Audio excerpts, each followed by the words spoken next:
Fessine. Bonsoir à tous et bienvenue à vous, madame, monsieur.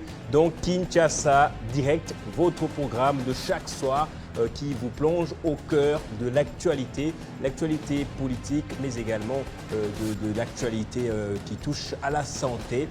Bienvenue à vous donc, madame, monsieur. Aujourd'hui, les sujets sont abondants. On va parler essentiellement politique. Nous parlerons du processus électoral avec deux invités, Faustin Chimanga du LGD de Matata Pogno. Avec lui, nous tenterons de débattre autour de la thématique suivante. Le processus électoral, le financement inquiète les parties prenantes. Ensuite pourra venir Monsieur Pichu Yoma Bolenge.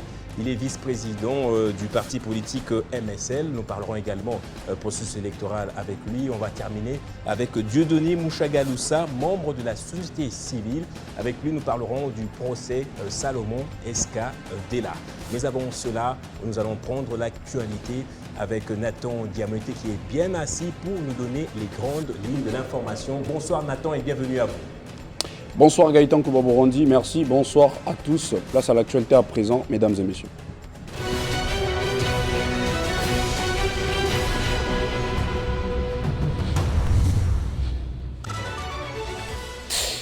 À la une de l'actualité ce soir, le journaliste Stanis Boujakera a été devant les juges en compagnie de ses avocats pour la troisième fois ce vendredi à la prison des Makala. Ces derniers sont revenus sur la proposition des contre-expertises, estimant qu'il y a absence d'indices sérieux de culpabilité dans les faits reprochés aux journalistes.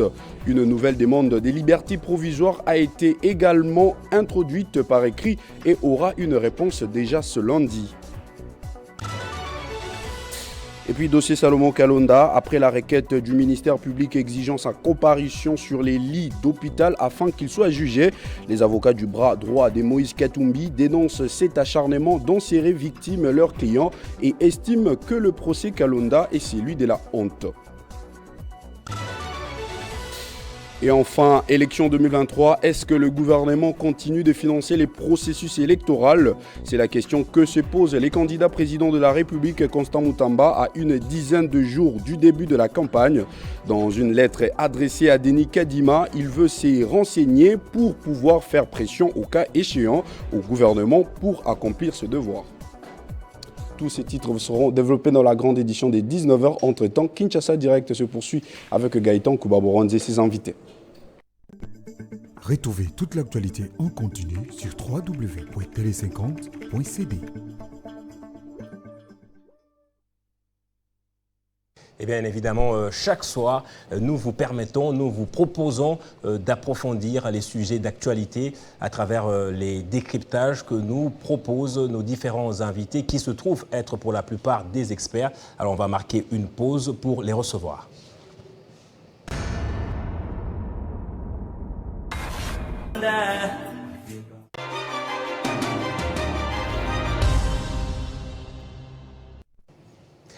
Et mon tout premier invité, il est vice-président du parti politique le MSL, le mouvement social Lumbiste.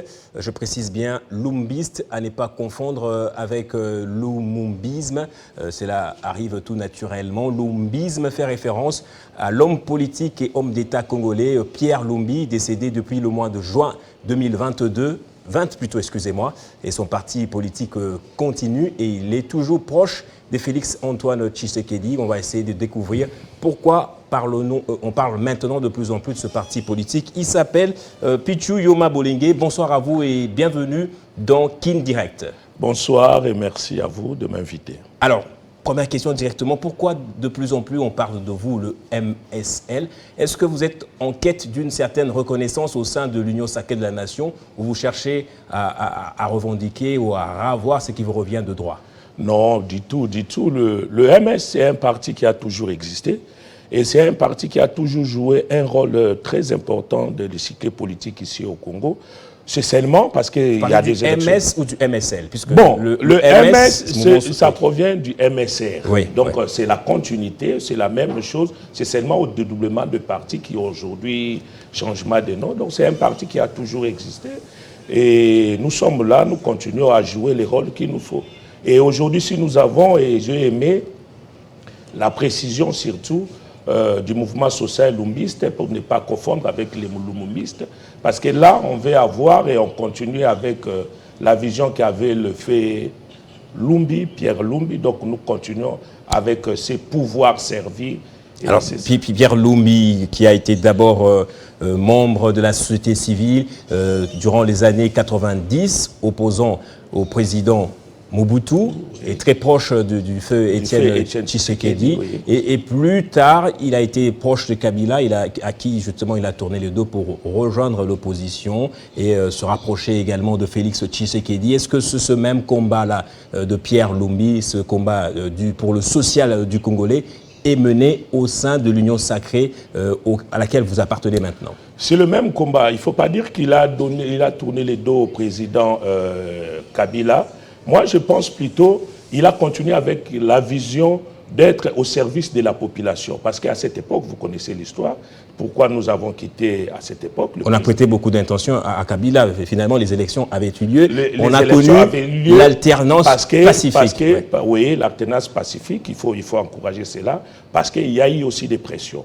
Donc, c'est ça les problèmes. Nous continuons avec cette vision du socialisme que nous sommes, et les pouvoirs services, c'est-à-dire être au service de la population, que nous devons nous diriger et gouverner.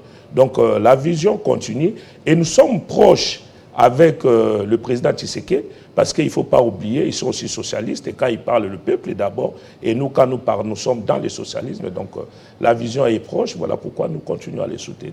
Et nous continuons avec notre vision d'être proche de la population, de travailler pour la pourtant, population. M. Pierre Lumbi était directeur de campagne, même de Martin Fayulu. Avant de vous poser des questions qui concernent vraiment votre arrivée, il était proche de Martin Fayulu. Oui. Eux tous, le groupe qui, jadis, composait le rassemblement, le RASOP, n'est plus proche de Tshisekedi. Pourquoi seulement vous êtes resté plus près de lui?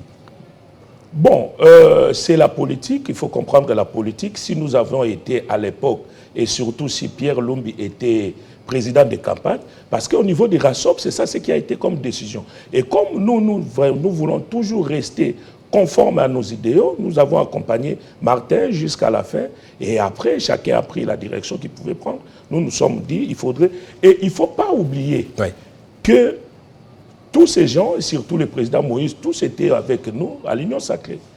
Ils n'ont pas vu le social être concrétisé, raison pour laquelle ils se sont séparés de l'Union sacrée de la nation. Social, si nous sommes là et nous sommes en train de dire qu'on ne change pas l'équipe qui gagne, parce que nous pensons, nous avons vu avec les actions concrètes sur terrain menées par les gouvernements et en tête le président Félix, que nous sommes là. Les sociales, vous pouvez quand même, nous circulons, nous sommes au pays, nous sommes à Kinshasa, nous voyons ce qui se passe. Et il y a un nom que nous avons même attribué au président Félix Tshisekedi, nous l'appelons affectueusement Monsieur DG. Donc, au sein du MSL, parce que c'est au sein du MSL, c'est pas l'un des surnoms de Tshisekedi. Bon, c'est quelque chose que tout le monde va adopter, parce que lorsque nous parlons de double G, nous parlons de dégratuité. Il y a la gratuité de l'enseignement qui a été dans les stades, dans la Constitution, mais c'est lui qui est venu mettre ça à l'œuvre. Il y a aussi la gratuité au niveau de la maternité, et nous pensons qu'il faudrait continuer à les soutenir pour que nous puissions avoir le plusieurs G. Pourquoi ne pas avoir plusieurs G dans ce pays? Donc les sociales est là, ils travaillent pour les sociales, et nous sommes là pour accompagner cela. Alors, ok, merci beaucoup. Alors, en termes de poids, en termes de taille, qu'est-ce que ça représente le MSL au sein même de l'Union sacrée de la nation? Bon, vous savez, trop souvent, les gens nous posent cette question parce qu'ils s'imaginent que le MSL, c'est un regroupement. Non, c'est un parti politique. Au sein de l'Union sacrée, le MSL, c'est un grand parti qui est allé par liste du parti et non au regroupement. Donc, nous sommes implantés partout en République démocratique du Congo et nous avons présenté les candidats partout, sur tous les plans, et le seul candidat que nous soutenons, c'est le président Félix. Donc, nous avons un poids. C'est combien de candidats que vous avez alignés? Nous avons aligné sur le plan national plus de 308 candidats et sur le plan provincial plus de 400 quelques candidats. Donc, c'est un grand parti qu'il faudra compter avec pour ces élections.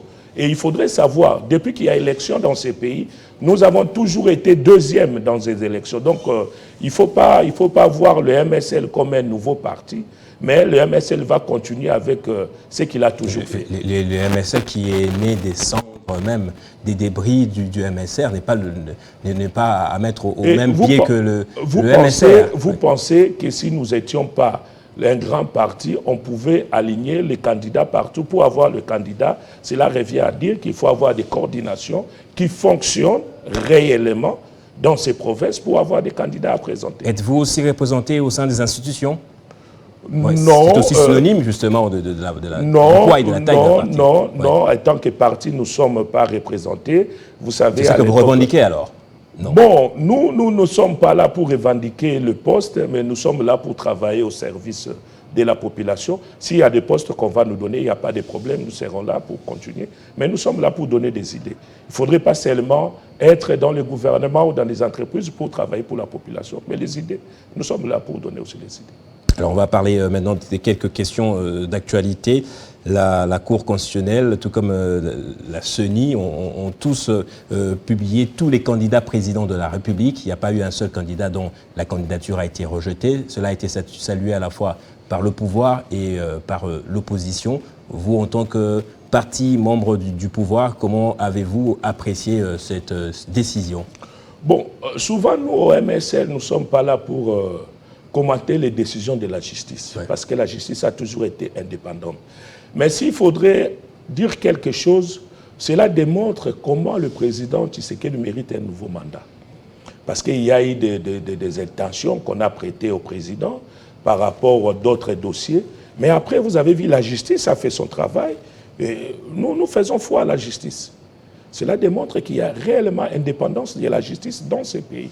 Et ça, c'est à mettre à l'actif du président Félix Tshisekedi. Est-ce que ce semblant de bonne foi ne vient juste pas masquer un glissement technique qui pourrait arriver en tout cas, parce que les candidats présidents, la plupart, les ténors en tout cas, redoutent quelque chose, c'est que le processus ne soit pas suffisamment financé. Pourquoi parler de semblant? C'est une décision. Entre guillemets. Non, mais c'est une décision prise par la Cour qu'on doit nous tous au niveau et de l'opposition et de la majorité. Nous devons accepter, c'est la décision de la justice. Et s'il y a des réagissements techniques, cela ne dépend d'aucun candidat. C'est au niveau de la CENI, l'organe technique qui organise les élections. C'est à lui de voir, mais nous savons que les élections doivent avoir lieu. S'il y a des réagissements techniques, cela dépend de l'organe technique et pas d'un candidat quelconque. Ça peut donc arriver. Moi, je n'ai pas à commenter cela ou à dire cela parce que je ne suis pas à la CENI. Je ne sais pas comment ils s'organisent. Ça ne vous inquiète pas du tout, en tout cas? Moi, c'est que je sais qu'il y aura élection, et après ces élections, le président Félix Tshisekedi aura son deuxième mandat, et la majorité au niveau du Parlement. Que vous allez lui assurer? Ou que nous assurons au président Félix. Pichu Yoma Bolengue, vice-président du MSL. On va peut-être terminer par ici. Je vais revenir sur une question que j'ai posée, mais peut-être autrement. Est-ce que l'opposition a raison de s'inquiéter, d'aller d'enchère en enchère? À la place, elle devrait peut-être s'engager dans le processus en se préparant à la campagne électorale. Bon, moi, je ne sais pas s'ils sont en train de s'inquiéter. Et pourquoi s'ils s'inquiètent? Ils doivent plutôt s'engager à la préparation de la campagne. Le problème, c'est ça. Parce qu'ils trouvent en face d'eux quelqu'un qui est là, qui mérite de rester président, d'avoir un deuxième mandat. Ça, ce sont des jeux de l'opposition. Nous avons été à l'opposition, nous savons comment ça se passe. Ils doivent se préparer aux élections. Ils doivent, en tout cas, organiser comme nous nous organisons. Et s'ils s'inquiètent, non, les élections, il y aura bien des élections qui se préparent aux élections et on va s'affronter, c'est tout. Merci beaucoup. Il y aura élection, ils doivent se préparer pour les élections. Merci beaucoup, Pichu Yoma Bolengue. Et pour terminer, peut-être un dernier mot sur Pierre Lumbi, comment le parti s'organise pour conserver justement sa mémoire et vulgariser son idéologie. Non, de là où il est, il sait que nous continuons à vulgariser son idéologie. Nous sommes toujours proches de la population, nous travaillons toujours pour la population. C'est le seul parti où, d'ailleurs vous connaissez l'histoire mieux de ces pays que moi, le seul parti où, quand ça ne va pas pour la population, nous sommes là pour en parler et nous continuons à cela, nous sommes au service de la population. Merci beaucoup d'être passé dans Kinshasa direct. J'espère qu'on va se retrouver durant la campagne électorale parce que ça sera rude. C'est moi qui vous remercie de m'avoir invité et j'espère que ce n'est pas la dernière fois. Pas du tout, pas du tout. Merci la porte beaucoup. de Télé 50 est ouverte à tout le monde. Et je tenais aussi à féliciter la chaîne parce que je vois que l'organisation continue à y demeurer. Oui. Coup de chapeau aux responsables et surtout des GDP. Qui nous suit en tout cas en ce moment-ci. Merci Merci beaucoup. On va rester toujours dans le cadre politique pour recevoir, je l'espère bien, entre Dieudonné Mushagalusa ou Faustin Chimanga. Avec le premier, nous parlerons justice et le second, politique. Kinshasa Direct. Leur désir, c'est de voir la RDC à terre pour que rien ne marche. Écoutez, de patriotes congolais se sont levés pour dire que la MONUSCO devait partir. Pourquoi la MONUSCO devait partir? Je vous ai demandé pourquoi ce n'est pas le Premier ministre, parce qu'on n'est pas sûr que ce fonds-là annoncé ont été réellement décaissé. Cessation of hostilities is necessary Ça fait during débat. electoral period. En train de pleurnicher, la peur change de camp. Le discours tient désormais. Dans toute l'Afrique, on sait que le Rwanda est un terroriste, est un agresseur. En Europe, on sait que c'est un agresseur. Même si on ne fait rien, mais ils savent ça. Ils savent le dire et ça s'enseigne dans leurs universités. Après la guerre, la Deuxième Guerre mondiale, la Belgique a pris la RDC, les documents de la RDC, et a donné en hypothèque aux États-Unis d'Amérique. Ça ne s'enseigne pas, parce que si vous le dites, on vous tue. Mais j'accepte de mourir. Pas de polémique. L'essentiel, il faut qu'on retrouve le Congo puissant. Merci. Qu'on récupère nos territoires occupés par le Rwanda et par l'Ouganda. Club 5. Et pour la société civile, il faut lui accorder des soins appropriés. Dieudonné Mushagalusa est là pour nous en parler en long et en large. Bonsoir et merci d'être là en tout cas. Vous étiez dans Ça fait débat, vous êtes resté pour nous parler justement de ce sujet qui est d'actualité également. Oui, merci beaucoup Gaëtan. Je suis très ravi qu'on puisse évoquer cette question-là parce que vous savez que tout ce qu'on fait sur cette terre des hommes tourne autour de la vie humaine qui est une vie sacrée au regard de ce qui est dit dans la Constitution, mais au regard également de ce que nous devons faire sur cette terre des hommes.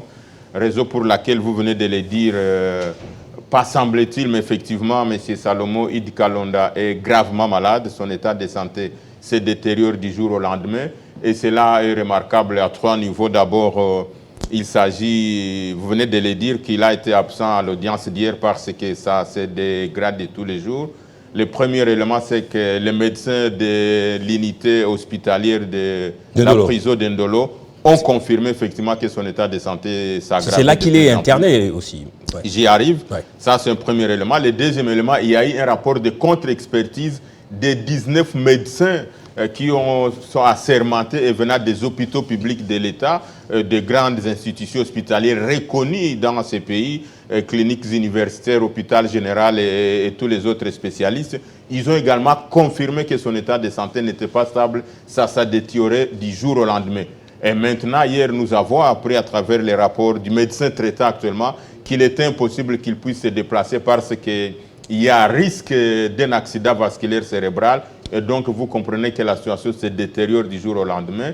Alors, au regard de cela, compte tenu du travail qui est le nôtre de la société civile, mais aussi considérant que les droits de l'homme priment sur tous les autres droits, parce que c'est les droits de première génération, nous avons écrit au président de la République dans les consortiums composés de plus de 12 organisations qui œuvrent sur la thématique droits de l'homme en République démocratique du Congo, dont le panel des experts de la société civile assure la modération aujourd'hui, pour demander au président de la République d'épuiser non seulement dans sa sagesse, mais également tenir compte de ses prérogatives constitutionnelles en tant que père de la nation, mais également étant humain parce qu'il y a une vie qui est en danger de notre compatriote, qui est son concitoyen également. Et nous sommes convaincus que le président de la République... alors, je ne suis pas le président de la République. Cette question lui a été posée à maintes reprises. À chaque fois, il dit « je n'interfère pas aux questions de la justice. Il laisse la justice faire son travail. » Là, vous pouvez répondre peut-être plus tard. Une question banale. Pourquoi pour une contre-expertise, il faut 19 médecins ? Ce n'est pas un scénario là que vous êtes en train de présenter. Vous venez de le dire, Gaëtan, je vais répondre à la question. Oui. Parce que beaucoup de gens pensent que quand on est en prison, quand on cherche, on pense que les gens peuvent vouloir se soustraire de cette situation pour dire qu'ils sont malades. Mais effectivement, il y a 19 médecins venus des institutions publics de l'État et qui sont assermentés. Oui, de l'État, pas de privés, qui viennent des cliniques universitaires de Mama et d'ailleurs qu'on a choisi le ministère public qui n'était pas de l'obédience de Salomon, qui n'était pas proche de lui, mais qui ont été sélectionnés sur base d'une expertise en tenant compte de la spécialité de chaque médecin sur le plan physiologique, raison pour laquelle l'expertise également a démontré effectivement que son état de santé s'est délabré tous les jours. Mais revenons à cette question quand même, il faut signaler, on doit le dire, que le président de la République, il est le magistrat suprême du pays, mais également, si on a fait des demandes avant qui n'ont pas abouti, c'est peut-être parce qu'on croyait que la situation n'est pas grave, mais maintenant la situation s'empire de plus en plus et il y a un risque élevé que la situation puisse être plus compliquée, raison pour laquelle nous savons et nous pensons que les droits de l'homme également, la vie étant sacrée. Qu'est-ce que vous dites? J'ai votre lettre devant moi, mais malheureusement, je n'ai pas eu le temps de tout la lire. Qu'est-ce que vous voulez? Que les soins appropriés, c'est synonyme d'un voyage à l'extérieur du pays ou qu'on change d'hôpital, en fait? Oui. Non, il faut signaler que d'abord, avant de répondre à la question, il faut dire à l'ensemble de l'opinion, et ça nous avons vécu, moi-même ici sur ce plateau et ailleurs, j'ai déjà eu le cas de défendre autant de personnes qui sont dans cette situation parce que la question des droits de l'homme n'a pas de couleur. Et nous avons vu d'autres personnes qui étaient dans la même situation être évacuées à l'extérieur. Et comme ils ont déjà été évacués à l'extérieur, donc d'autres ne reviennent plus. Il n'y a aucune raison, en toute sincérité, de ne pas permettre aussi à un concitoyen, à notre patriote Salomon Kalonda, d'être évacué aussi à l'extérieur pour qu'il puisse bénéficier des soins appropriés au regard de la dégradation permanente de son état de santé. Et comme vous le savez, généralement, il y a ce qu'on appelle des infections nosochromiales. Quelqu'un peut entrer à l'hôpital avec une telle maladie, mais le lendemain, il sort avec une autre maladie. Donc la situation dégénère du jour au lendemain et il est important qu'on puisse éviter les pires par rapport à cela. Et si on ne répondait pas à cela avant, c'est parce qu'effectivement, les avocats ont formulé beaucoup de demandes à la fois de mise en liberté, mais de son évacuation. Maintenant, considérant la gravité des faits de plus en plus, il est important qu'on puisse prendre cette question au sérieux. Mais au-delà de cela, il y a ces avocats qui ont demandé également une remise puisqu'il n'a pas été à l'audience d'hier jeudi à Andolo, parce qu'il est dans l'impossibilité de pouvoir se déplacer et de tenir. Or, vous savez, Gaïta, si on ne vous donne pas la chance d'être en bonne santé pour vous défendre, vous ne saurez jamais dire la vérité. Et donc, il est de l'intérêt même de la justice de pouvoir mettre M. Salomon Kalonda en bonne position, qu'il soit en bonne santé pour se défendre de ses griefs qui ne sont pas les moindres. Quand on voit ce qu'on lui accuse là-bas, nous avons évité d'entrer dans les juridismes et tout ça. Il pourra se défendre le moment venu, on pourra y revenir. Mais pourquoi ça ne vous intéresse pas justement le fond de l'affaire? Vous cherchez beaucoup plus la forme, les soins de santé. Les Congolais vous diront c'est tout le monde qui, une fois en prison, se trouve malade. Effectivement, c'est ça le problème. S'il doit être en mesure de se défendre, il faut qu'il soit en bonne position parce qu'effectivement, les griefs qui sont à sa charge sont lourds. Donc, il doit être en bonne santé, il doit être en bonne position pour pouvoir se défendre. En étant malade, on ne saura jamais la vérité. Ce qui est pour l'intérêt même de la justice de pouvoir permettre cela. Mais ce qui inquiète Gaïta, il faut le dire, c'est que tout en étant entre les mains de la justice, à ce jour où nous parlons maintenant, on ne sait pas comprendre que le ministère public, fort heureusement, nous sommes convaincus que peut-être la Cour ne suivra pas ces réquisitoires du ministère public, ou quelqu'un qui est malade, Gaïta, qui est entre les mains de la justice, on cherche encore à organiser une chambre foraine pour...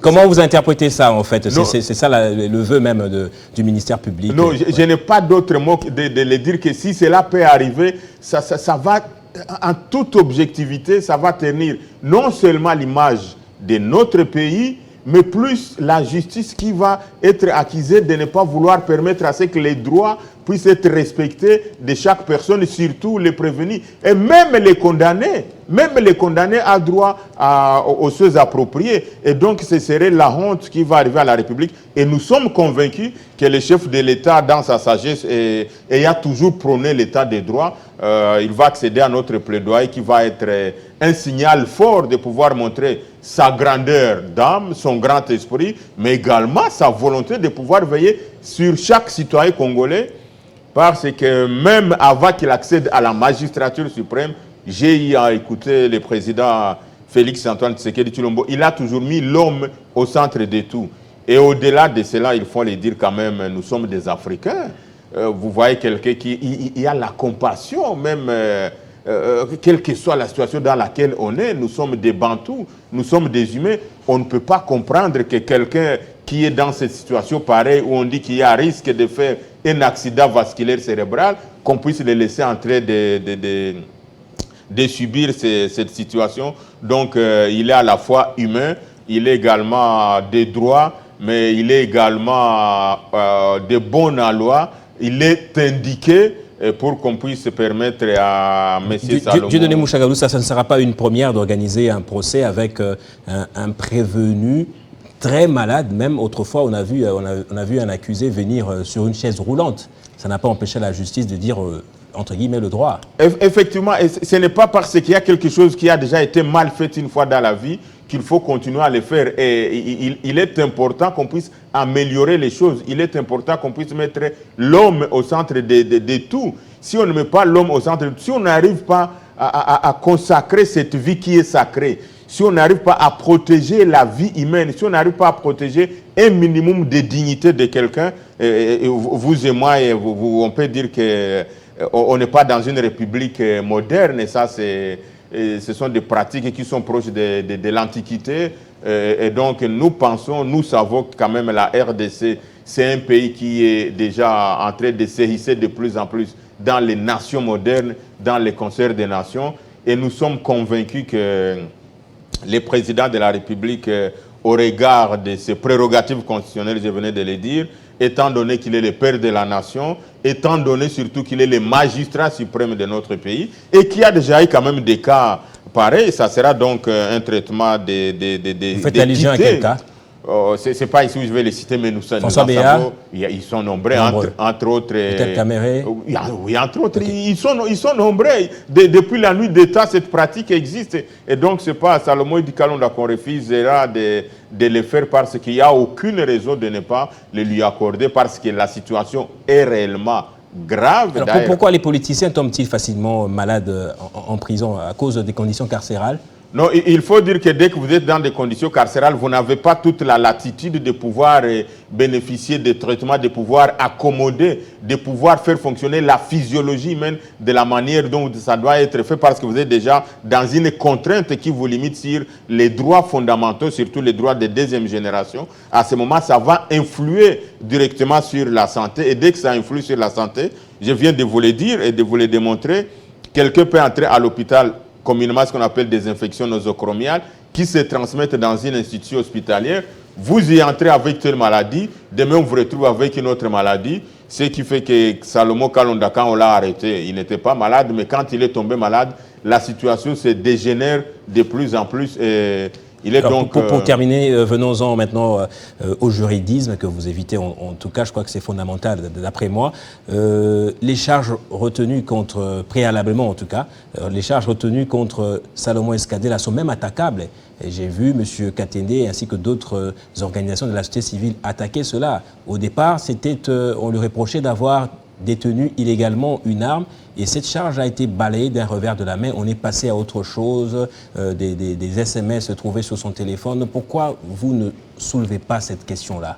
Non, il ne faut pas... que ça ne va pas vous avancer à quelque chose? Non, je vais vous dire des éléments. Ouais. Quelqu'un qui est malade, il ne sait pas être en mesure de se défendre. Donc, s'il n'est pas en bonne santé. Deuxième chose, prions le bon Dieu et nous ne voulons pas que cela arrive, à supposer qu'on arrive au pire, au moment où on a déjà alerté. On va condamner qui? Vous savez que c'est qui peut éteindre l'action en justice. Vous connaissez c'est quoi exactement? Et donc, raison pour laquelle, pour l'instant, ce qui est plus important, c'est d'abord la vie de la personne, qu'elle soit en bonne santé, pour pouvoir se défendre, pour pouvoir démontrer que les griefs, et je viens de le dire, que c'est de l'intérêt de la justice pour pouvoir permettre à Salomon Kalonda Dela de pouvoir être en bonne santé, pour pouvoir affronter cela. Sinon... Comment trouvez-vous ce procès? Est-ce un procès politique ou un procès normal? Non, ce qu'il faut craindre, ce qu'il faut dire sur ce procès... Vous évitez polémiquer. Non, je ne veux pas polémiquer, mais j'ai toujours été franc, j'ai toujours été sincère, parce que nous sommes là pour conseiller la République, nous sommes là pour les droits de l'homme. il faudrait éviter qu'il y ait des éléments qui vont faire la honte de la République. Il faut éviter qu'il y ait des éléments qui vont souiller la justice de notre pays. Et nous n'avons aucun intérêt, comme citoyen congolais, je dois être fier lorsque je suis à l'extérieur, lorsque je parle avec d'autres personnes, pour dire qu'effectivement la justice de notre pays fonctionne bien, que l'image de notre pays est préservée et que les droits de l'homme est respecté dans tous les aspects. À ce moment, je me sentirai à l'aise. Dieudonné Mushagalusa, excusez-moi de passer à autre chose qui n'a rien à voir avec la première thématique. C'est un sujet dont on devait débattre hier, mais l'occasion ne s'était pas prêtée.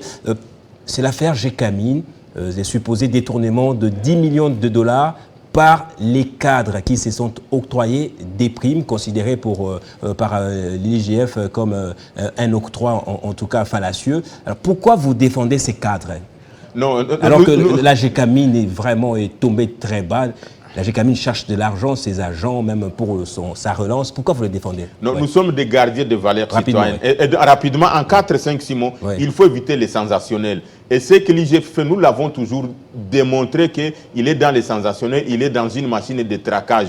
Puisque cette affaire-là date de 2022. L'opération a eu lieu en 2022. Mais maintenant, l'équipe actuelle de la Gécamine, notamment les PCA, je crois, avec tous les administrateurs, pas je crois, mais je confirme qu'ils ont été nommés seulement au mois de mars de cette année, alors que l'affaire avait eu lieu en avril 2022. Donc l'équipe actuelle, d'abord, n'est pas concernée. Ça, c'est un premier élément. Deuxième élément, Gaïta. On a permis à la République de recouvrer 210 millions de dollars qu'on ne payait pas comme dividende à la société Simco à l'époque. Et donc, en faisant le recouvrement de 210 millions de dollars, ça a permis à ce que le trésor public, beaucoup de gens...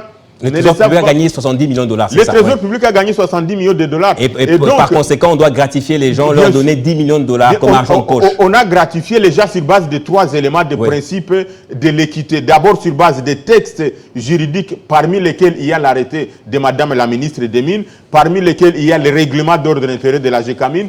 Troisième élément, on a décidé ça en bonne et due forme dans un conseil d'administration. Quatrième élément, il y a eu la transparence dans la traçabilité de la gratification qu'on a donnée aux gens. Et Gaïta, je vous informe, et j'en profite pour informer l'opinion, que ceux qui ont bénéficié de cette gratification, ils ont payé l'impôt. Vous avez déjà vu où quelqu'un payait l'impôt sur l'argent des détournements. Et donc, à un moment donné... La Gécamine a dit que tout est traçable, mais l'IGF insiste que ces mandataires ou ces cadres-là vont le payer, cet argent. C'est qu'il faut regretter indûment. Merci. Ce qu'il faut regretter en une seconde, c'est que l'IGF jette en pâture les compatriotes congolais avant de les écouter. Il avait la possibilité de pouvoir les inviter, mais il s'est arrogé de prérogatives qui ne sont pas les siennes et qui sont même constitutionnel de pouvoir condamner les gens avant de les écouter, et ça c'est regrettable. On y reviendra certainement dans la semaine pour en parler en long et en large. On va rester ensemble. Merci Dieudonné Mushagalusa. Faustin Chimangela en train de nous entendre. Il reste quelques minutes. On va essayer de discuter avec lui autour du LGD, comment le parti se prépare.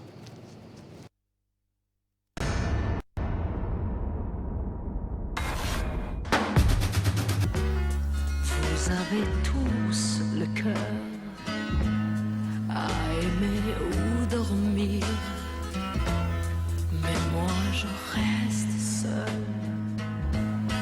Le jour se lève. Après l'esprit, il faut le corps maintenant, parce qu'un bon corps, chaque matin, c'est bien pour affronter la journée qui va être dure, oui, très dure la journée. Il faut un peu de muscle pour le corps, et 30 km c'est mieux. Voilà.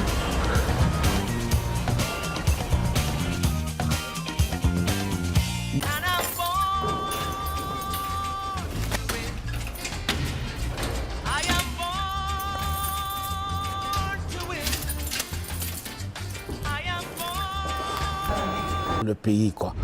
Pour l'avoir pratiqué et fréquenté, je peux vous dire, loin de toute fanfaronnade, que c'était assurément l'un des... À ses amis, JMK Bon Vent.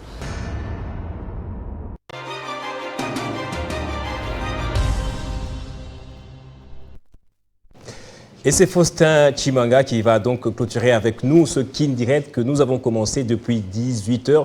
Bienvenue à vous si vous nous avez rejoint. La dernière thématique, c'est le processus électoral. Le financement inquiète beaucoup les parties prenantes. Matata Ponyo a adressé ce jour même une lettre à la CENI. On va essayer de les décortiquer avec le communicateur du LGD. Bonsoir et bienvenue à vous. J'ai vu que vous avez le livre, en tout cas, avec vous, dont on va parler également. Comment vous allez ?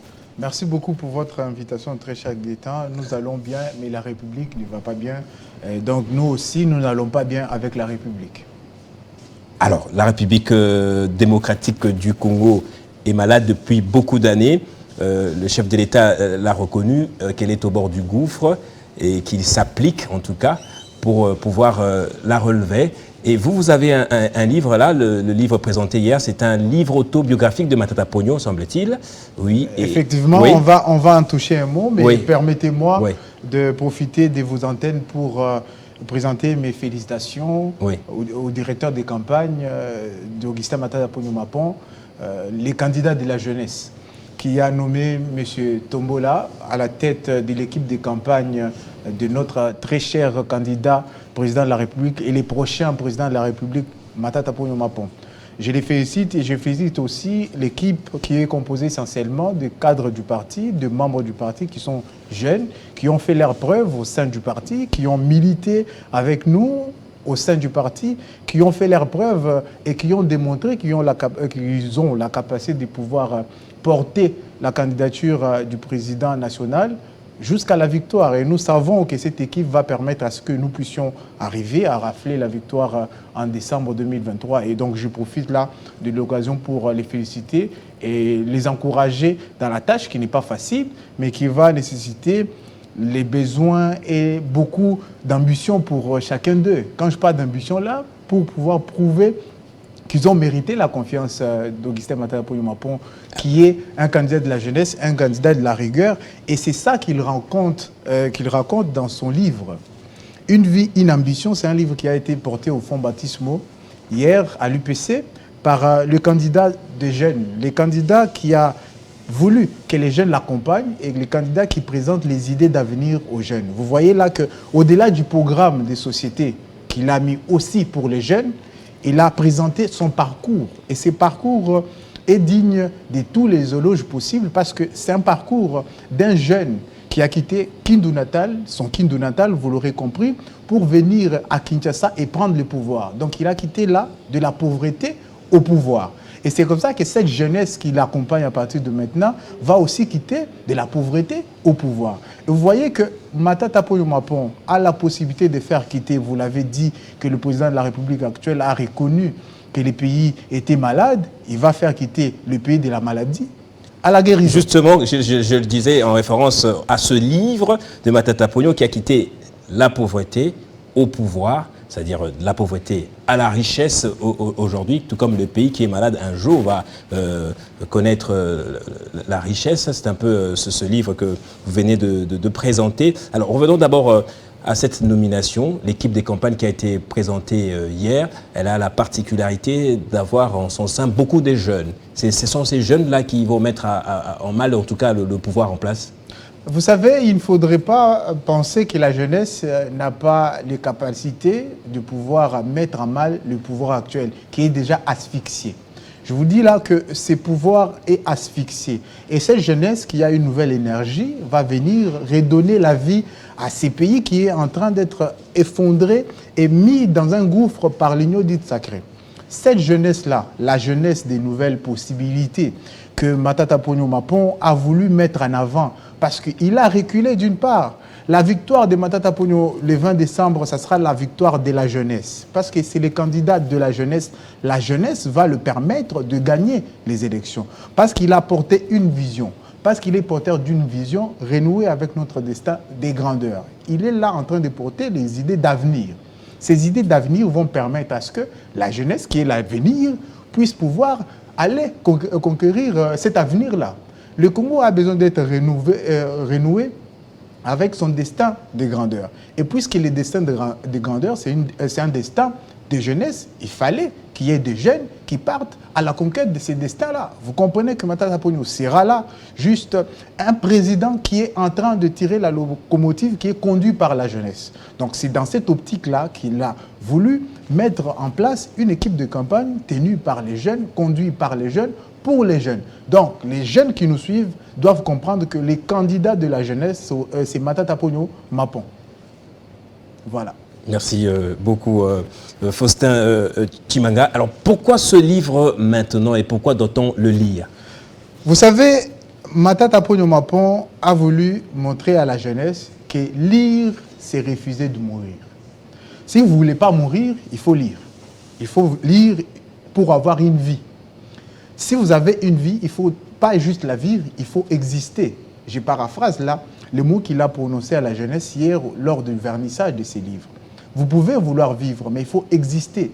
Exister, c'est accomplir les réalisations. Accomplir, il faut avoir une vision, une grande vision. Il faut avoir une ambition. Et cette ambition-là peut être l'ambition de Matata Ponyo Mapon que vous épousez pour pouvoir faire de cette ambition-là votre ambition. C'est comme ça qu'aujourd'hui, il a réussi à convaincre les jeunes pour qu'ils puissent les suivre. Et puisqu'ils ont accepté de suivre Matata, ils sont en train d'accomplir une vision qui n'est plus à Matata, mais qui est une vision globale, une vision qui englobe tous les Congolais.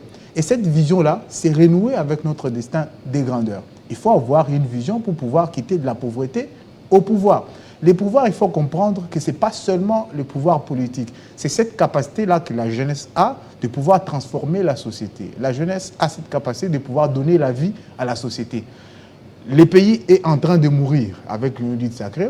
La jeunesse viendra pour pouvoir lui donner la vie. Et cette vie-là est possible qu'avec les idées d'avenir qui sont portées par Matata Ponyo Mapon, qui sont portées par les jeunes qui accompagnent Matata Ponyo Mapon, parce qu'aujourd'hui, Matata est avec les jeunes. C'est un leader des jeunes, c'est un candidat des jeunes. Et aujourd'hui, la population congolaise est majoritairement, j'allais dire, composée des jeunes.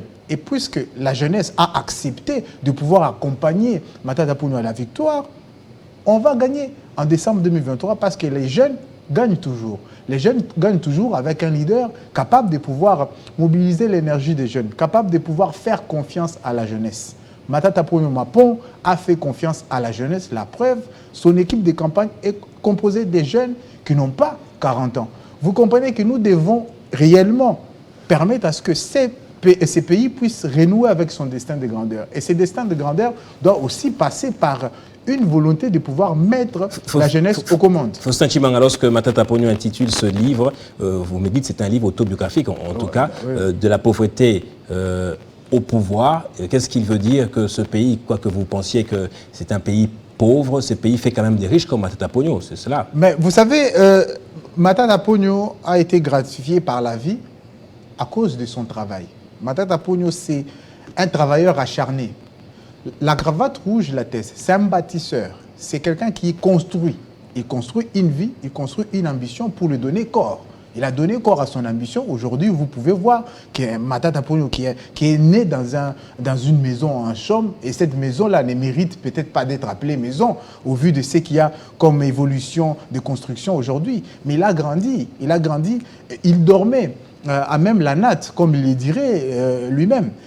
Vous comprenez qu'il n'y a pas de frein pour un jeune de pouvoir arriver au pouvoir, comprenez que le pouvoir, ce n'est pas seulement le pouvoir politique, mais c'est cette capacité de pouvoir transformer son pays, transformer sa vie. Et Matata Ponyo Mapon a réussi à le faire grâce au travail, grâce à la détermination, grâce aux études, et lui a pu avoir son diplôme. Il est différent d'autres qui n'ont pas pu avoir son diplôme. Je ne dis pas que si vous n'avez pas votre diplôme, vous ne pouvez pas être aujourd'hui, Matata Ponyo, c'est plus un pauvre, c'est quelqu'un qui vit, entre guillemets, dans l'opulence, mais tout autour de lui, c'est la pauvreté, que ce soit dans son Maniema natal, pendant Matata Ponyo, on n'avait pas la gratuité de l'enseignement, on n'avait pas la gratuité de la maternité, c'est plutôt pendant Félix Tshisekedi. Donc on peut dire, Tshisekedi, que c'est de la pauvreté au pouvoir pour le pays maintenant. Mais vous savez, Matata Ponyo Mapon a permis à Kindu d'être appelé une ville. On a les plages à Kindu aujourd'hui. Et quand vous parlez de la gratuité, Matata Ponyo a innové avec la gratuité. Il a commencé la gratuité dans l'école Mapon, l'école privée.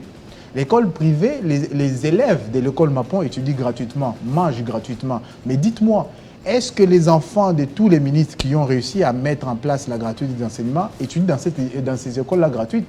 Et ils ne peuvent même pas envoyer leurs enfants. Pourquoi? Parce qu'ils n'ont pas donné la qualité aux écoles gratuites. Ils n'ont pas donné les Minerval. Ils n'ont pas donné la capacité de pouvoir gérer l'école pour permettre à ce qu'il y ait une qualité. Et vous ne chantez pas à longueur de journée très chers compatriotes qui sont à l'Union du Sacré que vous avez réussi à faire quelque chose pendant que nous savons que vous avez détruit l'école.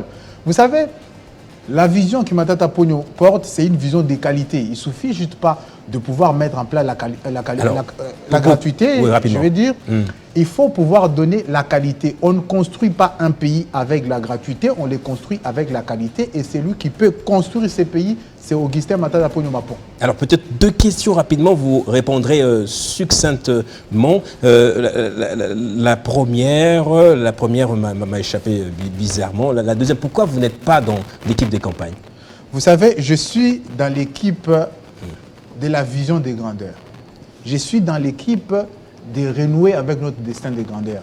Je suis dans l'équipe LGD. Je suis membre du LGD. Je travaille pour le LGD. Je travaille pour que le président national de mon parti puisse gagner. Donc, je suis dans l'équipe de campagne. Pourtant, vous êtes l'une des grandes figures du parti politique, on voit dans tous les médias. La question est revenue. Matata Ponyo a écrit ce jour, je ne sais pas si c'est une correspondance ou une lettre publique à la CENI, où le parti s'inquiète en tout cas du financement du processus électoral. Il a exigé beaucoup de choses, l'affichage des listes des électeurs, la publication de la cartographie, la publication des listes définitives. Ce sont des questions auxquelles la CENI a déjà répondu. Pourquoi vous semblez mettre des bâtons dans les roues à la CENI? Pourtant, elle a déjà publié tous les candidats. Nous ne mettons pas le bâton dans le roue à la CENI. Nous sommes partie prenante aux élections. Nous sommes partenaires de la CENI. Ouais. Il faudrait que la CENI puisse écouter ses partenaires. C'est comme ça que Augustin Matata Ponyo Mapon a adressé une correspondance au président de la CENI pour donner ses observations dans les processus. Nous avons remarqué, selon les informations que nous avons, parce que Matata Ponyo est sénateur, vous ne l'aurez pas oublié, et il a remarqué que selon les informations qu'il a, l'ère opérationnelle 1 et 2, il y a les données qui ont disparu, qui seraient disparues pour rester prudent. Vous voyez? Donc, il faudrait qu'on puisse donner les observations pour améliorer les processus. Parce que la CENI n'organise pas les élections pour lui-même, il organise pour que les candidats puissent conquérir en bonne et due forme. Nous voulons que les élections puissent se dérouler dans de bonnes conditions. C'est comme ça que nous participons à la construction de cette qualité-là. Je vous ai dit tout à l'heure que Matata Ponyo surveille la qualité. Matata Ponyo, c'est un leader de qualité. Il veut aussi que la CENI puisse produire la qualité. C'est dans cet esprit-là qu'il a adressé une correspondance à la CENI. Merci, c'est républicain en tout cas. On espère que la CENI va répondre précisément à Matata Ponyo. Merci d'être passé, Faustin Chimanga. Merci beaucoup. On vous souhaite bonne campagne. Merci beaucoup. Merci à vous également de nous avoir suivis. Il reste 5 minutes pour le journal et ce sera avec Jenny Kaembe. Quant à moi, je vous dis au revoir. On se retrouve la semaine prochaine avec le même plaisir.